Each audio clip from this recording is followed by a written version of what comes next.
Querido irmão, querida irmã, eu peço a você, abra sua Bíblia no capítulo 5 de 2 Reis, segundo livro dos Reis, capítulo 5, e eu quero ler com você até o versículo 19, e eu quero falar sobre um tema que não é muito comum eu pregar sobre esses assuntos, mas eu quero trazê-lo por direção do Espírito Santo. Eu quero falar hoje sobre como a espiritualidade de muita gente está se complicando, a espiritualidade complicada, e como nós devemos simplificar a nossa relação com Deus.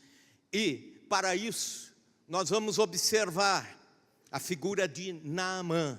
Algum tempo atrás eu preguei sobre este mesmo texto, esses mesmos versículos, sob a perspectiva daquela jovem adolescente que trabalhava na casa de Naamã. Mas hoje eu quero falar sobre o Naamã, simplificando a espiritualidade complicada. Capítulo 5.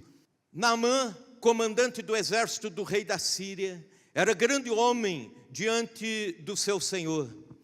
E era de muito conceito, porque por ele o Senhor dera a vitória à Síria. Ele era herói da guerra, porém leproso. Saíram tropas da Síria e da terra de Israel, levaram cativa uma menina que ficou ao serviço da mulher de Naamã. Disse ela à sua senhora: tomara o meu senhor estivesse diante do profeta que está em Samaria, ele o restauraria da sua lepra. Então foi Naamã e disse ao seu senhor: assim e assim falou a jovem que é da terra de Israel. Respondeu o rei da Síria: vai, anda, e enviarei uma carta ao rei de Israel. E ele partiu e levou consigo 10 talentos de prata, 6.000 ciclos de ouro e 10 vestes festivais, presentes caríssimos. Levou também ao rei de Israel a carta que dizia: logo em chegando a ti essa carta, saberá que eu te enviei Naamã, meu servo, para que o cures da lepra, da sua lepra. Tendo lido o rei de Israel a carta, rasgou as suas vestes, isto é, um sinal de humilhação, e disse: acaso sou Deus com poder de tirar a vida ou de dá-la, para que este envie a mim um homem para eu curá-lo da sua lepra? Notai, pois, e vede que procura um pretexto para romper comigo. O medo que o rei de Israel já tinha do medo do rei da Síria. Ouvindo, porém, Eliseu, homem de Deus, que o rei de Israel rasgara as suas vestes, mandou dizer ao rei: por que rasgaste as suas vestes? Deixa-o vir a mim, e saberá que há profeta em Israel. Veio, pois, Naamã com os seus cavalos e os seus carros, e parou à porta da casa de Eliseu. Então Eliseu lhe mandou um mensageiro, dizendo: vai, lava-te 7 vezes no Jordão, e a tua carne será restaurada e ficarás limpo.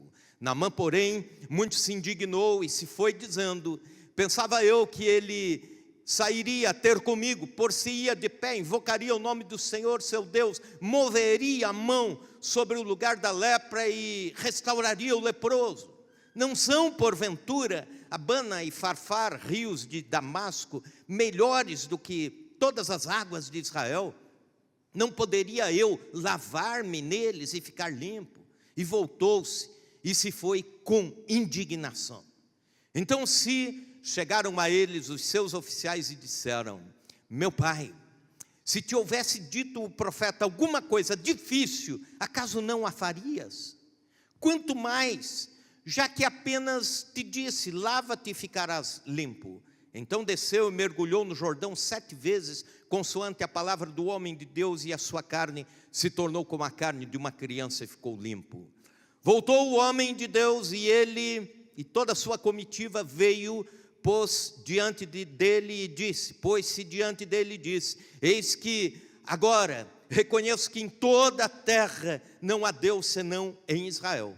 Agora, pois, te peço, aceites um presente do teu servo. Porém ele disse: tão certo como vive o Senhor, em cuja presença estou, não o aceitarei. Instou com ele para que o aceitasse, mas ele recusou. Isto é, Eliseu, o profeta, recusou os presentes de Naamã. Versículo 17, disse Naamã: se não queres, peço-te que que ao teu servo seja dado levar uma carga de terra de 2 mulos, porque nunca mais oferecerá ao teu servo holocausto nem sacrifício a outros deuses senão ao Senhor. Nisso perdoe o Senhor o teu servo quando o meu senhor entra na casa de Rimom, isto é, o Deus dele, para o adorar. E ele se encosta na minha mão, e eu também me tenha que me curvar na casa de Rimom. Quando assim me prostrar na casa de Rimom, quer dizer, o seu Deus, o Deus que era dele até então, nisto perdoe o Senhor o teu servo. Eliseu lhe disse, vai em paz. Naamã foi um general influente. Tantas posses, títulos, reconhecimento público, mas com uma sentença de morte aos poucos sobre si. Mais ou menos como gente importante, gente que tem grana, prestígio, mas em algum momento não consegue vencer as suas enfermidades, sejam elas físicas ou emocionais. E assim era Naamã. Naamã tinha consciência disso. Um homem leproso, glória social, mas fracasso existencial, sucesso exterior, mas falência interior. Diz a Bíblia que ele era um herói de guerra, porém leproso, respeitadíssimo lá fora. Chegava dentro de casa, ele se deparava com a sua miséria existencial. Ele era leproso, uma doença que era quase um veredito de morte, sem tratamento naquele tempo, e que, além do mais, isolava pessoas. O leproso tinha que viver longe da cidade, longe dos familiares. Era uma doença considerada contagiosa. Então, a pessoa era obrigada a viver longe. E eu imagino que Naamã, quando passavam-se os dias, as semanas, ele ia entrando em conflito. A qualquer momento eu tenho que sair e deixar minha família. A qualquer momento tenho que deixar minha posição de general, porque esta doença vai me colocar no isolamento. Todo o seu sofrimento tornou esse homem espiritualmente complicado. Naamã era seguidor de um deus da Síria chamado Rimom.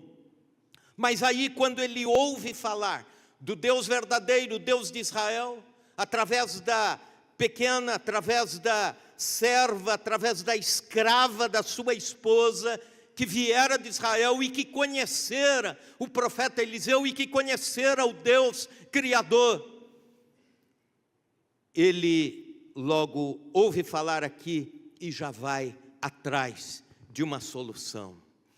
Gente complicada espiritualmente é aquela que se entrega em nome dos seus conflitos, a qualquer lugar, a qualquer pessoa, a qualquer religião, a qualquer mísera resposta para os seus dilemas, em nome de um alívio que possivelmente terá para a sua dor.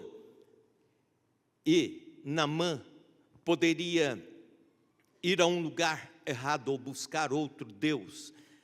Felizmente, ele, no seu desespero, encontra o Deus verdadeiro. Encontra o Deus verdadeiro e é livre da sua lepra. Encontra o Deus verdadeiro através das palavras de Eliseu, se banha no Rio Jordão e fica limpo da lepra.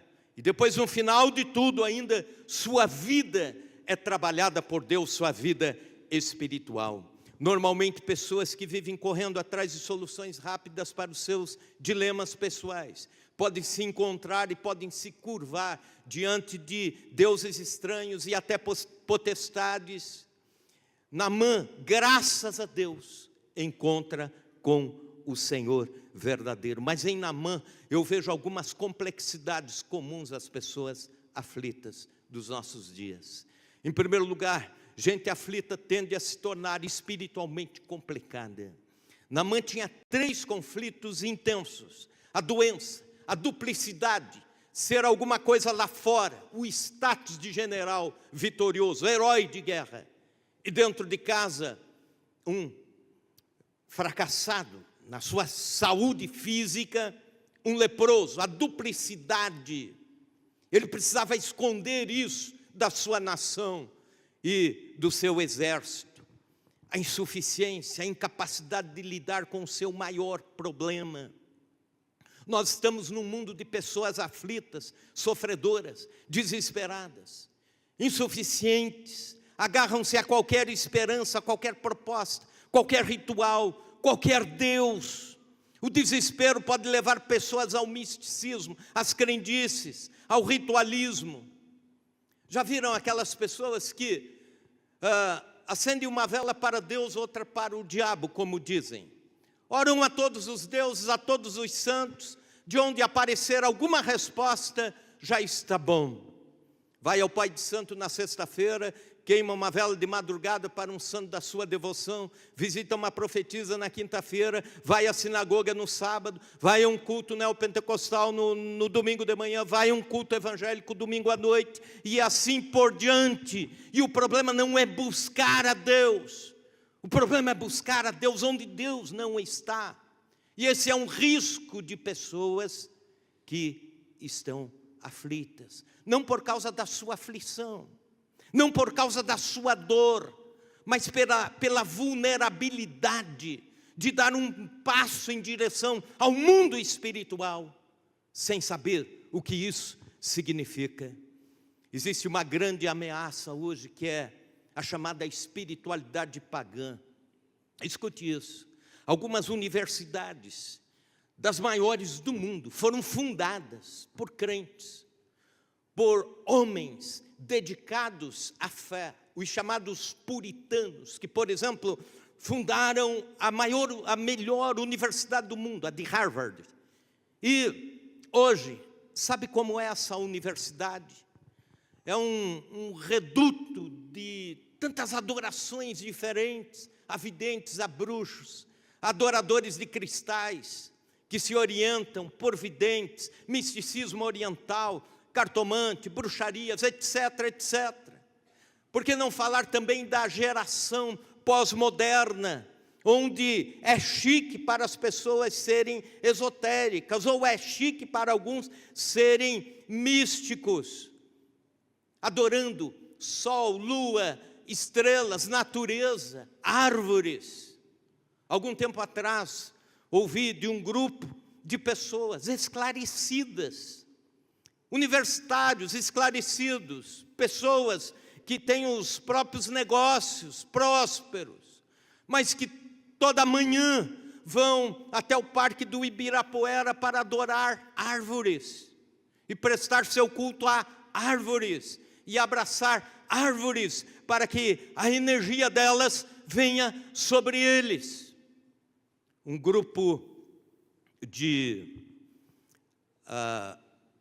artistas, alguns deles multimilionários, acabavam por pagar para um guru na cidade de São Paulo para fazer um mapa astral da sua vida. Durante 1 hora ou 1 hora e pouco, fazendo o traçado do que foi a sua vida até então, o dia que nasceu, o mês que nasceu, os astros que estavam no céu, o dia que ele nasceu, as posições e tal, para no final de tudo, dizer o que seria o seu destino. Isso tudo pela bagatela de R$11 mil cada mapa astral.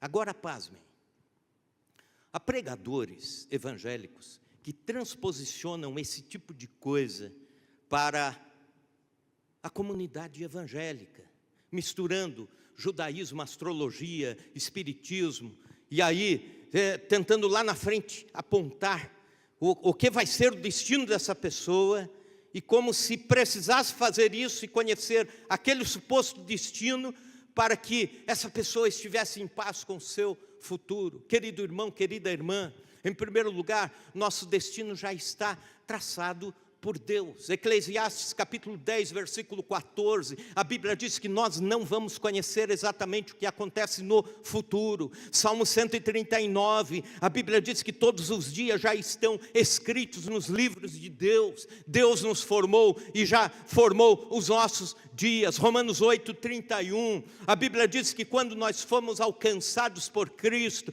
veja que coisa maravilhosa que Deus está dizendo sobre o nosso destino. Aos que predestinou, a esses também o conheceu, os que conheceu, a esses chamou, aos que chamou, a esses também justificou, e aos que justificou, a esses glorificou. Então, quando você lá começou a sua vida com Cristo, até o dia em que nós vamos ter o corpo de glória, no dia de Cristo, nosso destino já está trabalhado por Deus até lá, até chegar lá.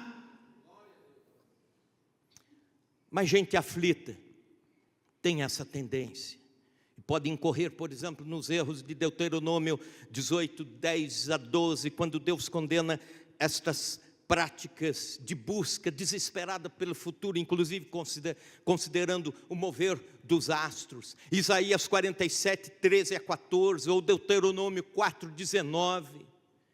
Gente mal resolvida morde com facilidade qualquer isca que aparece na sua frente em nome de espiritualidade. Em segundo lugar, gente espiritualmente complicada cria uma pressuposta agenda para Deus. Veja comigo o versículo 11. Naamã, porém, muito se indignou, quer dizer, ficou bravo, e se foi dizendo: pensava eu que ele sairia a ter comigo, por se ia de pé, invocaria o nome do Senhor seu Deus, moveria a sua mão sobre o lugar da lepra e restauraria o leproso. O Naamã ficou indignado com Eliseu. Ele foi até Eliseu com uma carta do rei da Síria, e ele ficou pensando: eu vou chegar e vou receber honras do profeta Eliseu. Ele vai sair de onde estiver, vai me tratar bem, vai vir falar comigo, vai impor as mãos sobre mim, vai invocar o nome do seu Deus, vai mover as suas mãos sobre o lugar da minha lepra, e aí então ficarei livre. Moveria a mão sobre o lugar. Na época existia a tradição de que a mão de um rei ou a mão de um sacerdote tinha poder para purificar as enfermidades. E é por isso que ele sai pensando: Deus vai fazer exatamente isso, ou Eliseu vai fazer exatamente isso. Sabe aquelas pessoas que vão no médico, mas antes de ir no médico, já consultam o Google para ver que doença tem, para daí já ter o diagnóstico pronto, qual o remédio que tem que usar, e aí já chega para o médico assim e diz: ó, está aqui a minha doença, está aqui o meu problema, está aqui a minha cura, só assina uma receita aí para mim. Mais ou menos isso que o Naamã estava pensando. Eliseu não atendeu Naamã. Eliseu mandou um mensageiro, falou para o mensageiro: vai lá, atende o homem, né, que eu estou ocupado aqui. E Naamã tinha a carta do rei da Síria, o seu rei, que na época dominava sobre Israel. Era general de guerra, e o profeta nem saiu para vê-lo, não o bajulou. Eliseu deu uma orientação simples demais.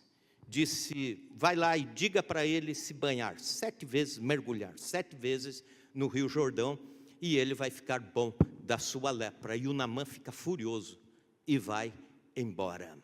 Naamã pensava que Deus agiria conforme a sua agenda, o seu jeito de ser.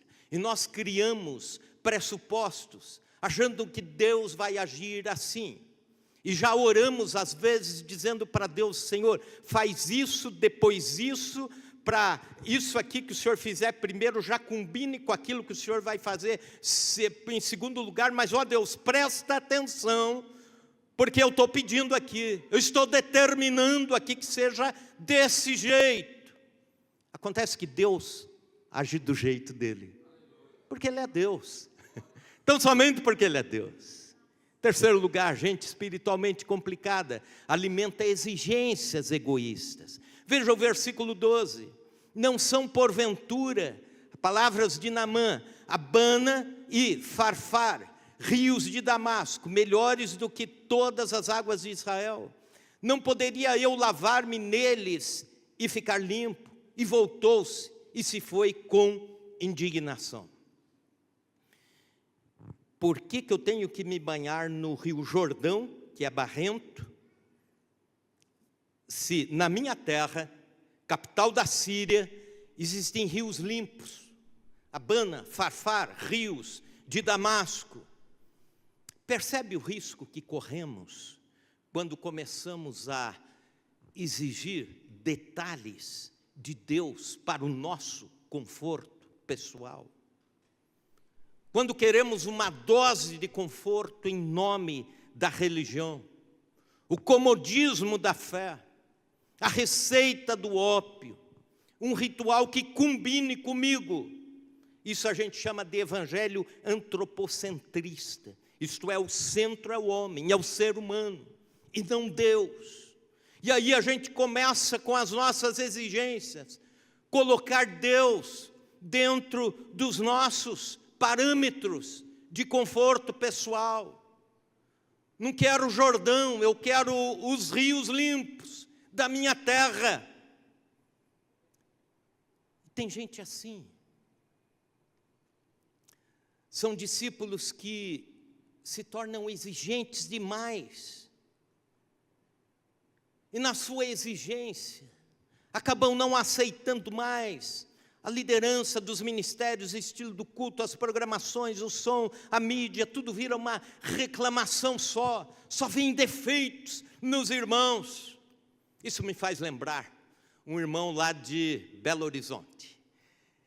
Ele era todo exigente com a igreja, e ele dizia para alguns irmãos da igreja assim: olha, meu carro não tem alarme, não tem seguro e não tem trava.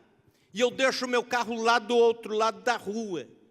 E se algum dia roubarem o meu carro, eu mudo de igreja. Olha só o cara. E ele entrava e dizia assim para o diácono que estaria na porta: cuida lá do meu carro, viu? Cuida lá, fica de olho lá. E lá um belo dia, quando ele volta para o carro está todo riscado. Era um carro novo. Quantos aqui lembram do Monza? Era um carro chique na época, né? O Monza Sedan, era o carro da Honda. O carro todo riscado. Ele voltou bravo, discutiu com o diácono, chamou o pastor. Igreja grande, o pastor com tanta coisa para fazer, e ele lá incomodando e tal, porque riscaram o meu carro durante o culto. E aí, para a vergonha dele, se descobre que quem riscou o carro dele foi o próprio filho dele. Pequenininho lá, com prego, foi lá e fez o serviço. E depois esse irmão voltou, uma semana depois, com lágrimas nos olhos. Pediu perdão para o diácono e para o pastor e disse: nessa semana Deus falou ao meu coração. Meu coração não estava aqui dentro, meu coração estava lá. Pastor, de agora em diante, vamos usar meu carro para a obra de Deus. Vamos usar para fazer a obra do Senhor. Não se preocupe não, né? Ele riscado ou não, mas o importante é a gente estar buscando a Deus e adorando a Deus com unidade. Aleluia! Isso me faz lembrar de David Wilkerson, grande pregador, um homem de Deus, da mesma estirpe de Billy Graham, a W. Tozer. Trouxe uma palavra transformadora para os Estados Unidos da América durante o tempo da sua vida. Mas Deus o levou em 2011. Mas os últimos sermões que ele pregava, de 2009 em diante, ele pregava com lágrimas nos olhos, olhando para a igreja e chorando. E alguém perguntou: Wilkerson, por que você prega chorando agora? Ele disse: eu estou aflito demais, porque olho para o meu rebanho, olho para aqueles que Deus me deu, e sei que muitos deles eu não vou encontrar no céu quando eu estiver lá, porque estão mais preocupados com a religiosidade, com os trâmites da religião, e não conseguem mais olhar para o Deus da eternidade, para a obra da salvação, para a ação do Espírito Santo. E por isso as lágrimas vêm. Nesse contexto, há dois grupos que se aproximam da igreja. O primeiro pergunta: o que esta igreja pode me oferecer? O segundo grupo pergunta: o que eu posso fazer pelo reino de Deus aqui nessa igreja? Então eu te convido, inclua-se no segundo grupo. O que eu posso fazer pela obra de Deus aqui no meio dos irmãos? Precisamos nos apresentar diante de Deus como servos e não como senhores.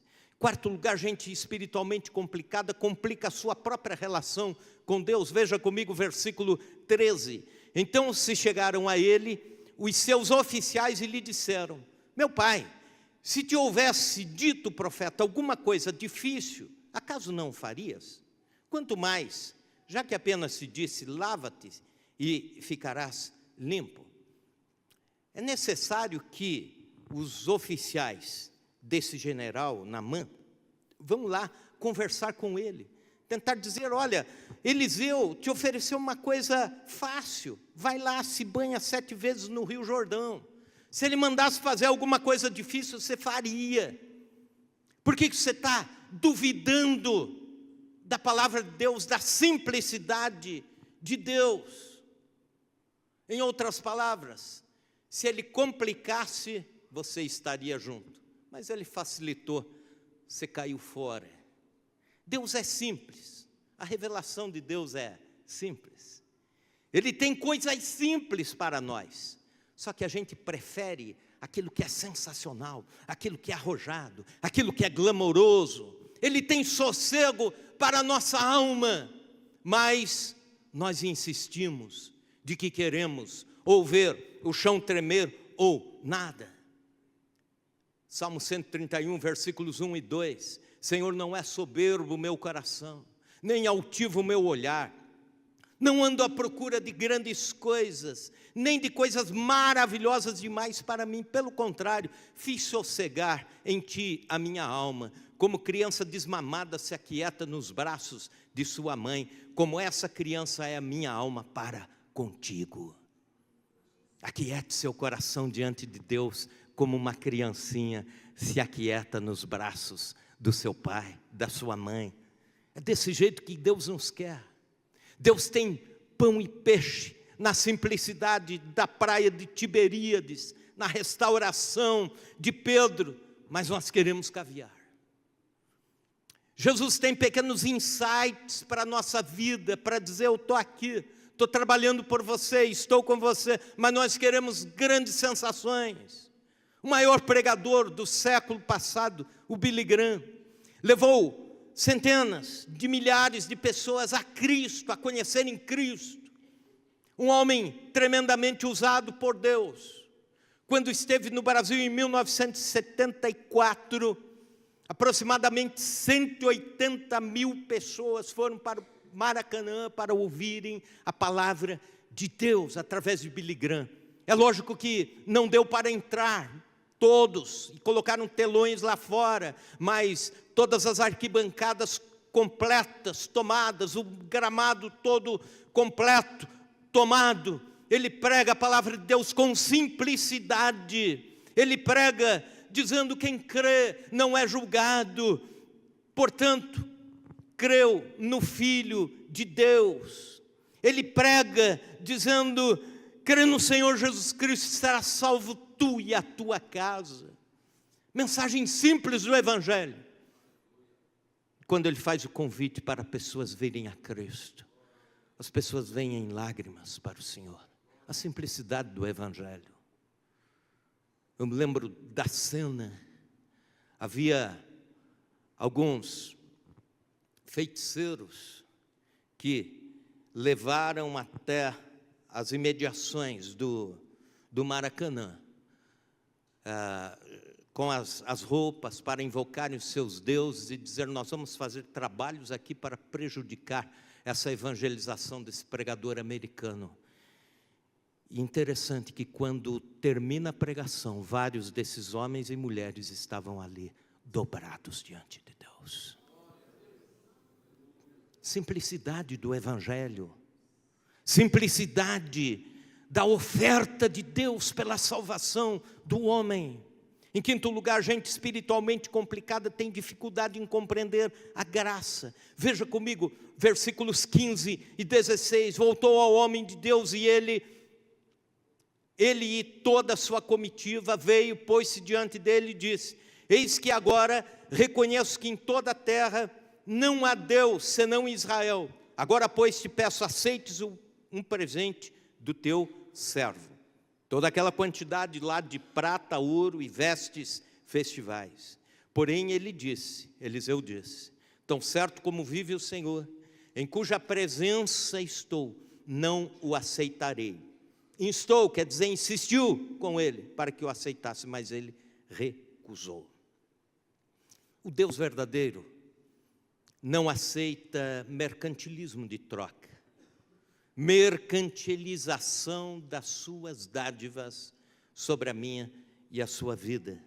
Sempre que eu leio esse texto, eu pergunto por que Eliseu não aceitou.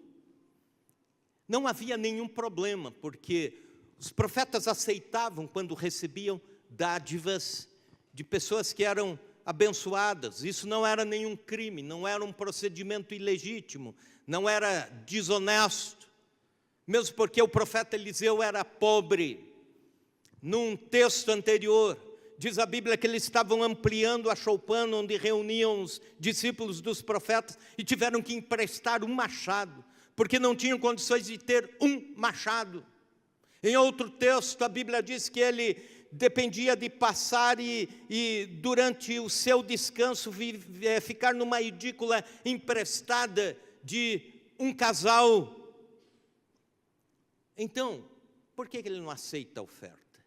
Eliseu queria ensinar Naamã que as dádivas de Deus são gratuitas. O que Deus tem para mim e para você é pela graça. É pela graça. Deus não é uma entidade pagã que aceita oferendas para pacificar a sua ira.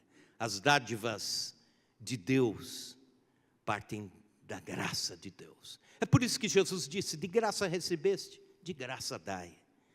Sexto lugar, gente espiritualmente complicada tem dificuldade de romper com os mitos. Veja o versículo 17. Disse Naamã: se não queres, peço-te que ao teu servo seja dado levar uma carga de terra de 2 mulos, porque nunca mais oferecerá ao teu servo holocausto nem sacrifício a outros deuses senão ao Senhor.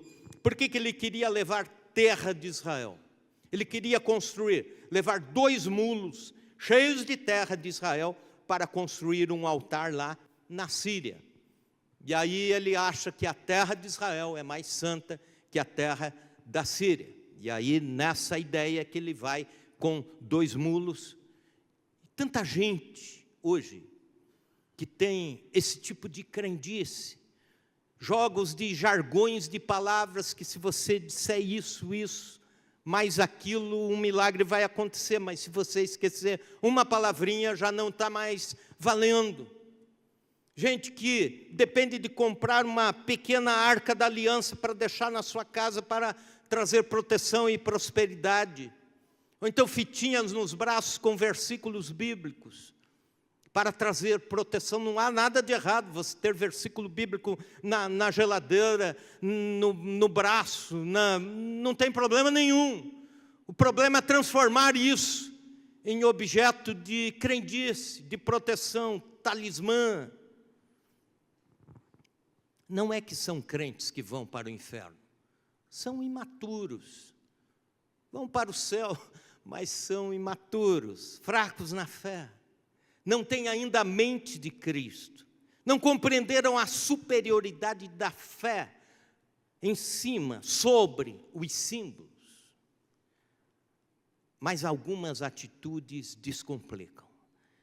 Veja comigo versículos 15 e depois o 17, a última parte.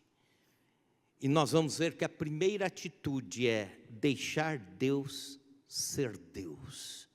Quando você deixa Deus dirigir, Deus ser Deus, aí você começa a descomplicar. Voltou ao homem de Deus e ele, toda a sua comitiva veio, pôs-se diante dele e disse: eis que agora reconheço que em toda a terra não há Deus senão em Israel. Aí ele se converte a Deus. Agora, pois, te peço, aceites o presente do teu servo. Aí, versículo 17. Nunca mais oferecerá teu servo holocausto nem sacrifício a outros deuses, senão ao Senhor. A primeira coisa para descomplicar a nossa complicação espiritual é reconhecer quem é Deus na nossa vida. Quem é Deus? E no contexto de religiosidade brasileira, eu acho que cada pessoa que se converte a Deus precisa passar por duas conversões. A primeira delas é entender que só há um Deus verdadeiro. A submissão a esse mandamento, Êxodo 20, versículo 3, não terás outros deuses diante de mim. Então, um único Deus. Mas a segunda conversão é entender qual o conceito que eu tenho desse meu Deus verdadeiro. Qual o conceito que eu tenho de Deus. Porque existem cristãos convertidos a Deus, mas um conceito errado sobre Deus. Um conceito idolátrico sobre Deus. A ideia de colocar Deus numa caixinha. A ideia de colocar Deus dentro do nosso alcance. E Deus sempre escapa do nosso alcance. É por isso que Ele é Deus. Se a gente conseguisse prender Deus, segurar Deus, Ele já não era Deus. Se você conseguisse definir Deus, Ele já não é Deus. Então, deixe Deus ser Deus. Isso descomplica a nossa espiritualidade. Segundo lugar, tenha discernimento entre rito e coração.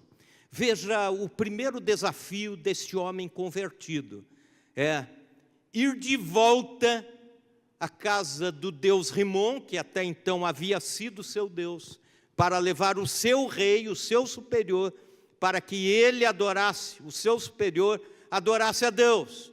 E ele tinha que ir, ele tinha que acompanhar. Versículos 18 a 19. Nisso, perdoe o Senhor ao teu servo. Quando o meu Senhor entra na casa de Rimon, isto é, o meu rei, eu sou general, ele é rei, eu tenho que levá-lo lá para ir adorar.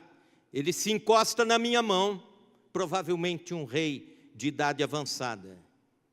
E eu também me tenha de encurvar na casa de Rimon, quando assim me prostrar na casa de Rimon. Nisto perdoe o Senhor a teu servo. E Eliseu disse, vai em paz. Em outras palavras, só tem um problema, Eliseu. Agora eu creio num Deus verdadeiro. Mas quando eu vou com o rei para a casa do Rimon, o Deus lá da Síria, eu tenho que segurar ele se curva e eu tenho que estar lá. O que eu faço com isso? E Eliseu disse, vai em paz. Para mim, num primeiro momento, parecia muito estranha essa resposta de Eliseu. E depois eu comecei a entender. Você começa a entender, por exemplo, quando Paulo vai pregar no Areópago, em Atenas. Era o lugar mais idolátrico do mundo. As pessoas dizem, os filósofos da época, que era capaz de alguém chegando perto do Areópago, quer dizer, o lugar onde ficavam as estátuas dos deuses, alguém tropeçar em deuses, porque eram muitos deuses, eram milhares de deuses. E Paulo vai exatamente lá para conhecer e pregar sobre o Deus verdadeiro. Ele está lá não para se curvar com o coração, mas ele está lá para fazer um ponto de contato para evangelizar aqueles que frequentavam o Areópago. E aí também você tem que ter muito discernimento, como por exemplo Daniel. Daniel estava em Babilônia e ele sabia dos seus limites. Sadraque, Mesaque e Abednego sabiam dos seus limites, sabiam até onde poderiam ir com a sua fé expressa, batendo de frente com a idolatria de Babilônia, mas sabiam também até onde precisariam estar entre aqueles que trabalhavam pelo rei de Babilônia. E é por causa disso que Deus honra Daniel, a sabedoria de Daniel. Ele conhece os seus limites, ele sabe até onde ele vai. Então, o cristão precisa ser assim. Não há uma norma que eu te diga, você tem que fazer isso, isso, isso para ter uma espiritualidade saudável, ou você não pode ir nesse lugar ou naquele outro, ou porque tem gente que entra em qualquer lugar para levar Cristo para aquele lugar. Entra em qualquer lugar para levar a mensagem salvadora do Evangelho para aquele lugar. Entra e leva, e prega, e fala de Jesus. Terceiro, valorize as coisas simples. Toda a narrativa do capítulo 5 é pontilhada de coisas simples. Pessoas simples. Uma adolescente escrava, que a Bíblia nem diz seu nome. Só diz isso, era serva na casa de Naamã. Um profeta simples e pobre, que já falamos sobre ele, Eliseu. Um conjunto de orientações simples. Um recado dizendo, vai lá e se lava no Rio Jordão. Tudo no Evangelho é simples. A mensagem de Deus é essa. Quem crer e for batizado será salvo.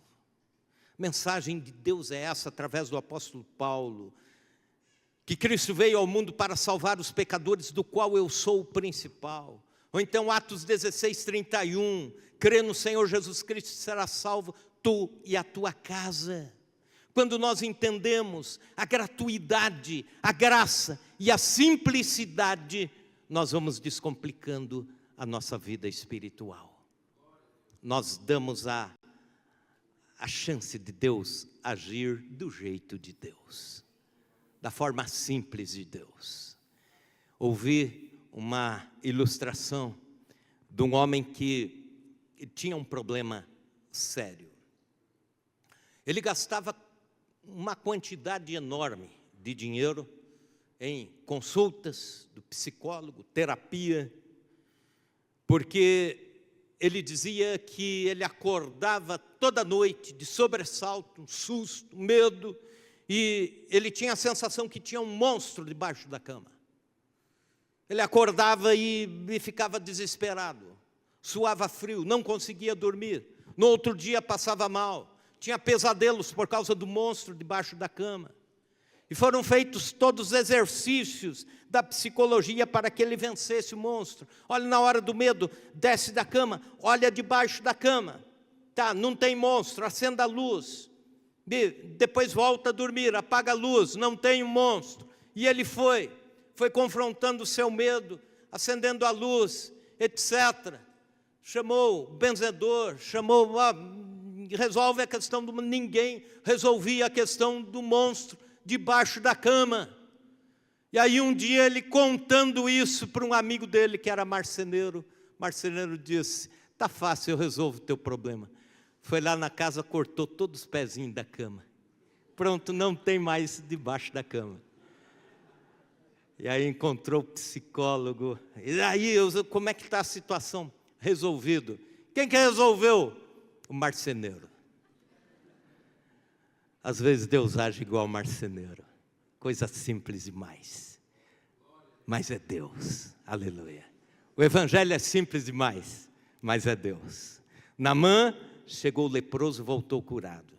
Naamã chegou perdido, voltou salvo por Deus. Naamã chegou idólatra e voltou adorando Deus vivo. Para que essas transformações acontecessem, ele precisou descomplicar a sua espiritualidade, a sua religiosidade. A fé é simples e descomplicada. Uma palavra para terminar: aceite Cristo como seu único e suficiente Salvador e Senhor da sua vida. É simples demais. Você pode hoje convidar Jesus, entra no meu coração, e Ele entra. Você pode convidar Jesus, transforma a minha vida, e Ele transforma. Creia, o Evangelho é assim.